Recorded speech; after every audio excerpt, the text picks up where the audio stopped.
Olá, meus queridos irmãos, minhas queridas irmãs, uma grande alegria estarmos juntos mais uma vez no nosso programa Testemunho de Fé. Aqui quem fala é o Padre Paulo Ricardo e quero convidar você nos próximos minutos a meditarmos a respeito do Evangelho que a Igreja nos propõe nesse que é o 15º domingo do tempo comum.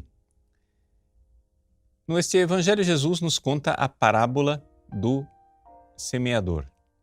E ele não somente conta, ele explica. Ou seja, a versão mais longa do Evangelho é Mateus capítulo 13, versículos de 1 a 23. O que significa esta parábola do semeador? Santo Tomás de Aquino, comentando a parábola do semeador, ele primeiro nota uma coisa. Ela começa assim: Exiit qui seminat seminare. O semeador saiu a semear.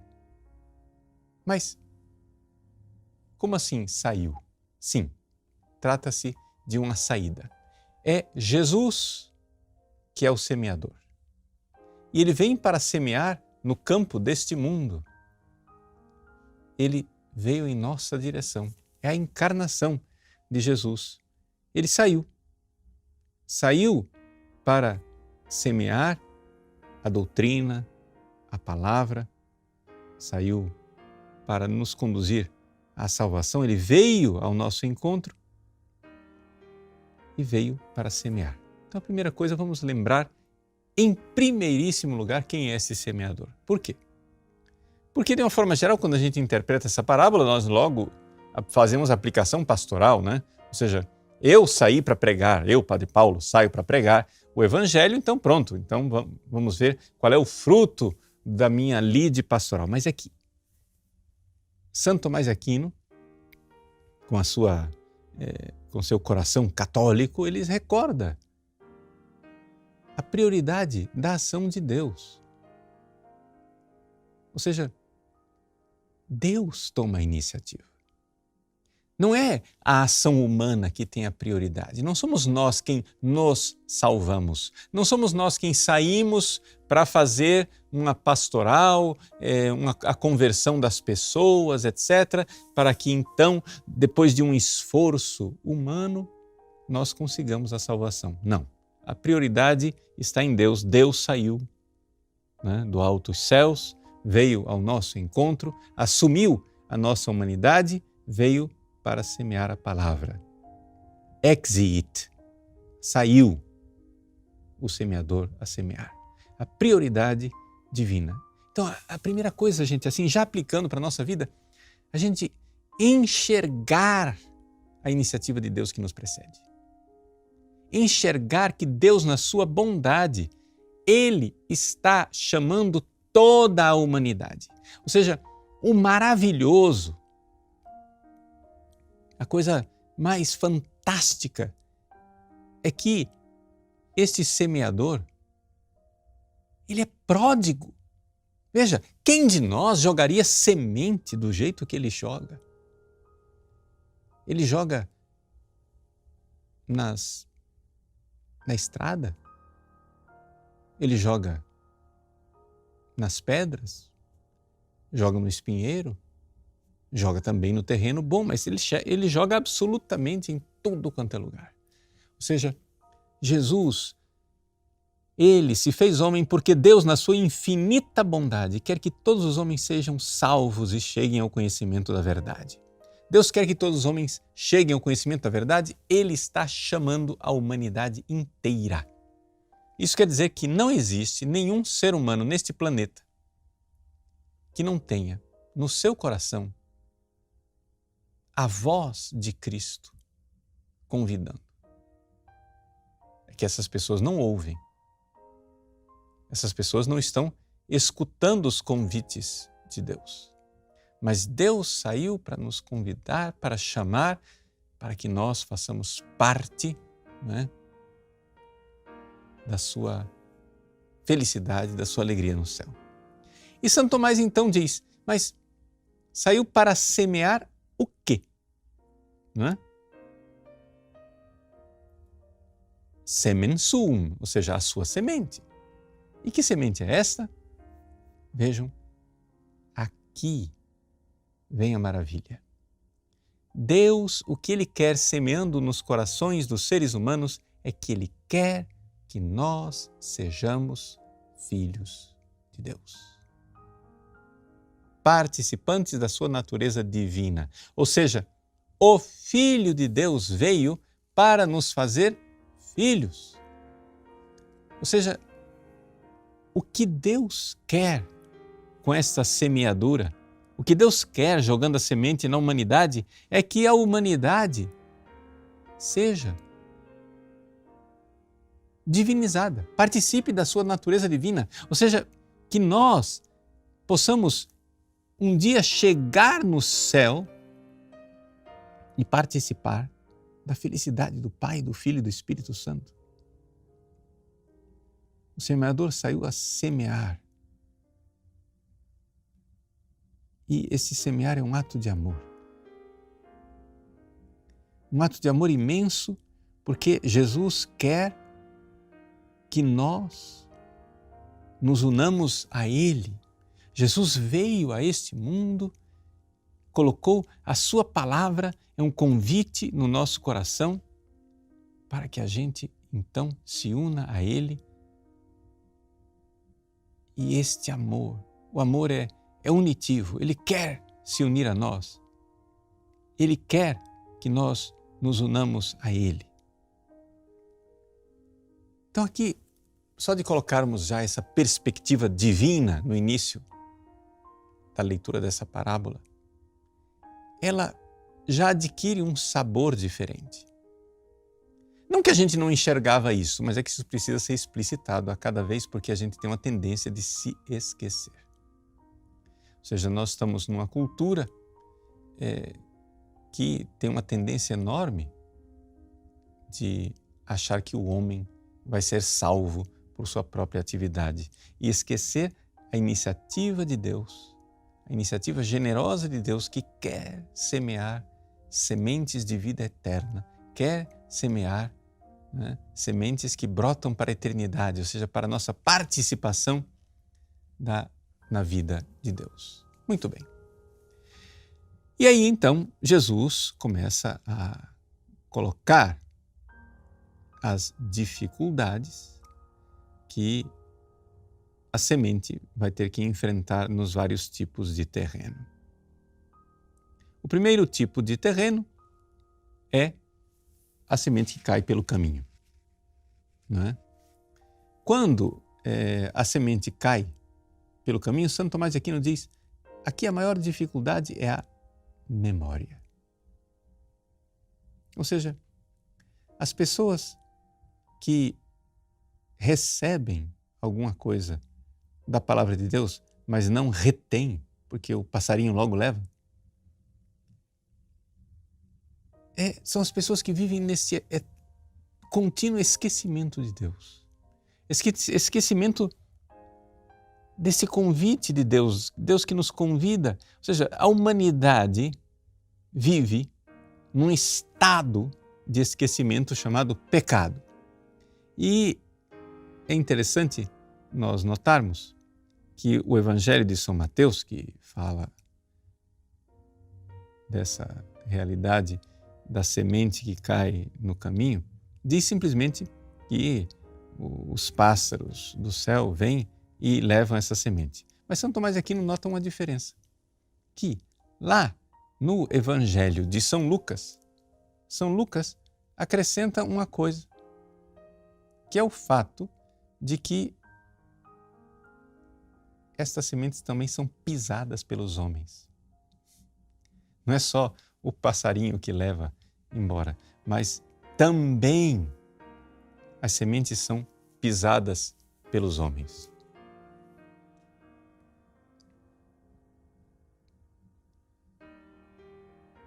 Veja lá no Evangelho de São Lucas, no capítulo 8, versículo 5. Não é? E essa coisa de que a semente é pisada pelos homens, São Tomás diz exatamente a conduta pecaminosa dos seres humanos. Ou seja, não é somente uma questão do esquecimento dos pássaros que levam, mas é também uma questão de que o homem despreza o amor de Deus e pisa em cima da semente. Mas uma vez que você aceitou essa semente, né? Se você está aqui me ouvindo, eu suponho que alguma coisa da palavra de Deus você se interessa, alguma coisa da bondade e do amor de Deus você reteve no seu coração, portanto, alguma semente ficou. A gente tem que agora enfrentar uma segunda dificuldade.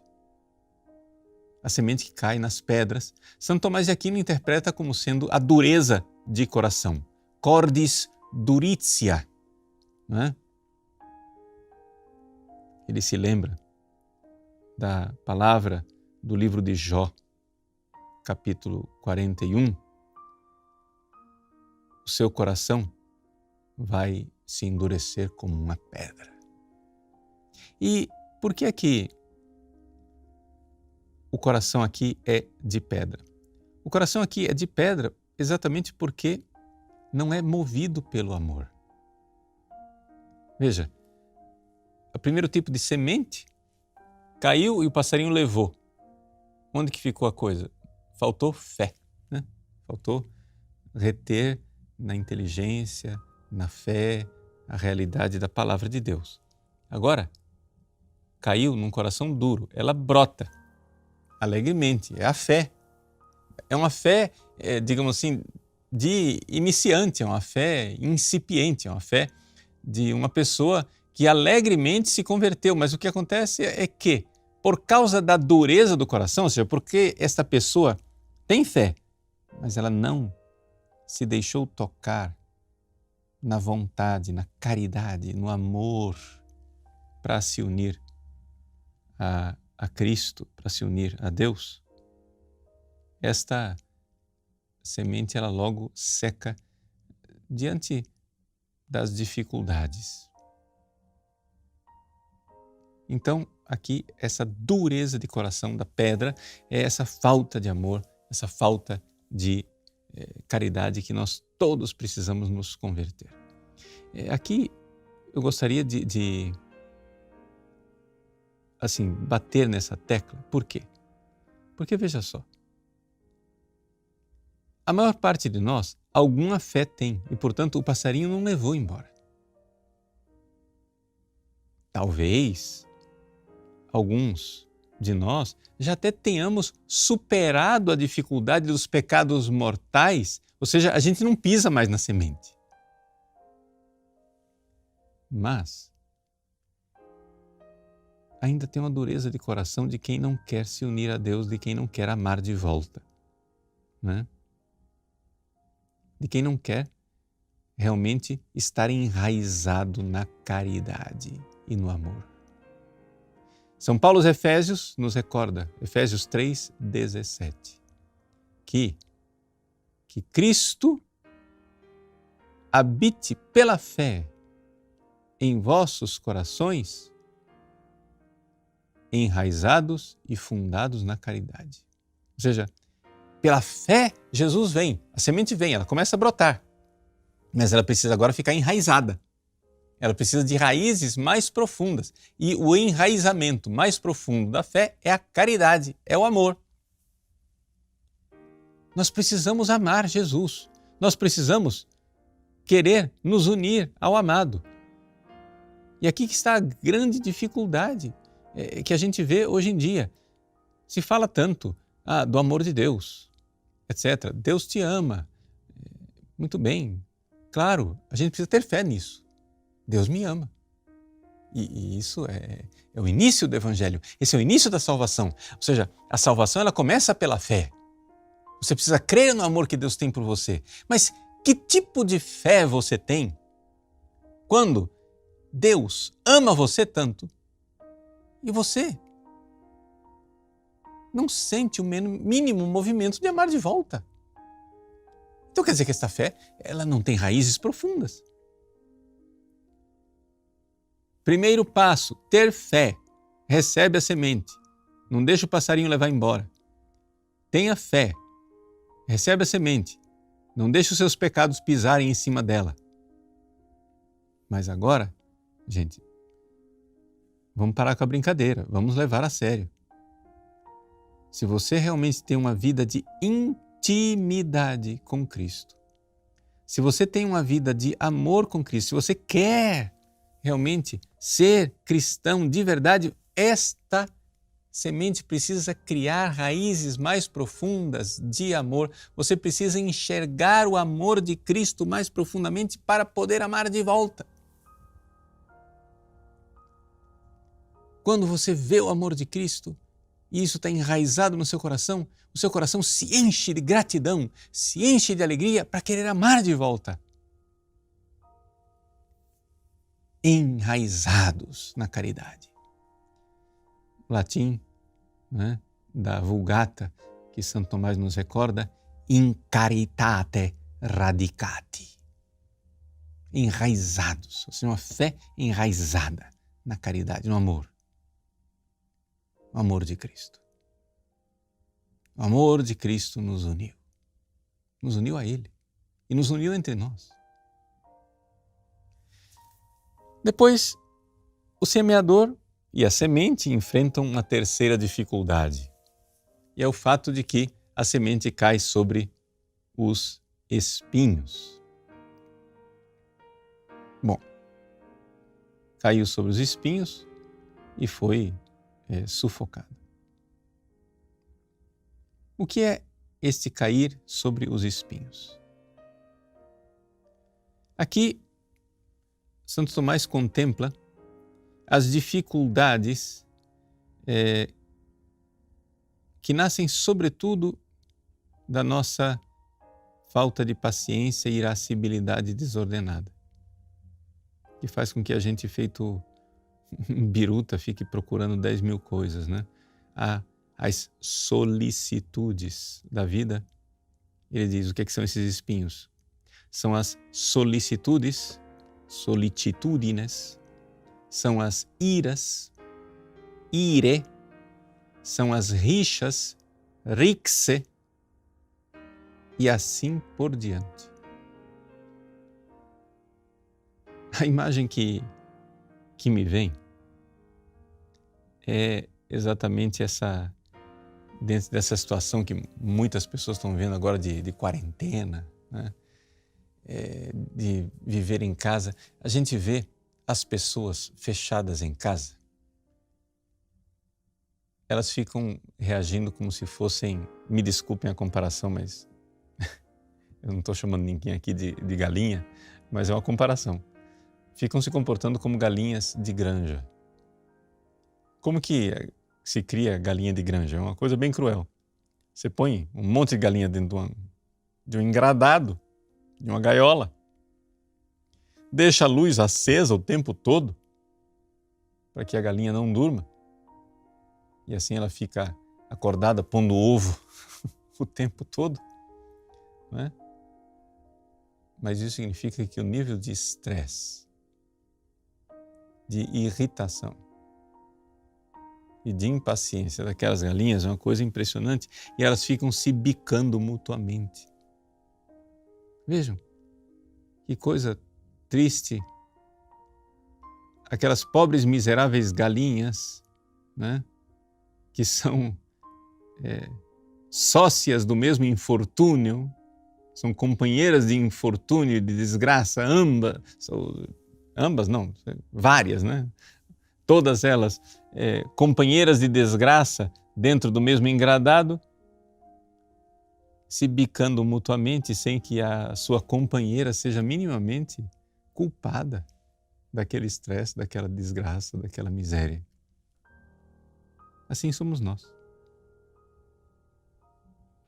Espinheiro, gente. A vida nossa é cheia de espinheiro. Por quê?